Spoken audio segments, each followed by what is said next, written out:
નમસ્કાર દર્શક મિત્રો, હું શીતલ મહેતા ન્યૂઝ ઓફ કચ્છમાં આપનું સ્વાગત છે। કચ્છના નાના રણમાં 350 ટ્રેક્ટર ચારાનું વછરાજ દાદાના મંદિરે 8000 ગાયો માટે નિરણ કરાયું। કચ્છના રાપર તાલુકાના નાના રણમાં આવેલા વીર વછરાજ બેટ ખાતેની ગૌશાળામાં ગાયો માટે 350 ટ્રેક્ટર સૂકા ચારાનું દાન કરવામાં આવ્યું છે। આ દાન વીર વછરાજ ગ્રુપ દ્વારા કરવામાં આવ્યું હતું, જેણે ગૌસેવા અને સામાજિક દાયિત્વનું ઉત્તમ ઉદાહરણ પૂરું પાડ્યું છે। વછરાજ બેટની આ ગૌશાળામાં 8000થી વધુ ગાયોનો નિભાવ કરવામાં આવે છે। આ ગાયો ઇતિહાસમાં અમર થયેલા વીર વછરાજ દાદા અને વેગડના આશ્રય હેઠળ વાગડના ક્ષત્રિય રાજપૂત સમાજના સ્નેહ જળથી ભીંજાઈ રહી છે।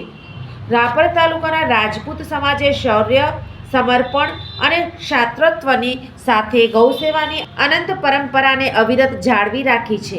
અનેક ગામડાઓમાંથી આ ચારો એકત્રિત કરીને ગૌશાળા સુધી પહોંચાડવામાં આવ્યો હતો। વછરાજ બેટ ટ્રસ્ટના પ્રમુખ લક્ષ્મણસિંહ ચૌહાણ, ઉપપ્રમુખ વેલજીભાઈ સોલંકી, રાપરના ઇલેક્ટ્રોનિક વેપારી મોમાયાભાઈ રાજપૂત અને મુંબઈના ઉદ્યોગપતિ અમરસિંહભાઈ રાજપૂત સહિત અનેક ગૌસેવકો આ ટ્રસ્ટમાં પોતાની સેવાઓ આપે છે। વીજળીનો સમજણપૂર્વકનો ઉપયોગ ભવિષ્ય ઉજળું રાખશે।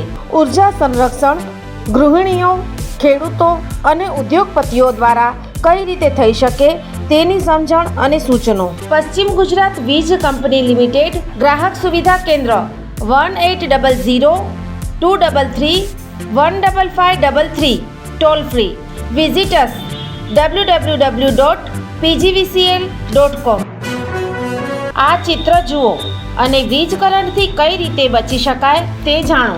થોડીક જાગૃતતા, જિંદગીભરની સલામતી। વીજ સુરક્ષા પ્રથમ। પશ્ચિમ ગુજરાત વીજ કંપની લિમિટેડ, વર્તુળ કચેરી, ભુજ।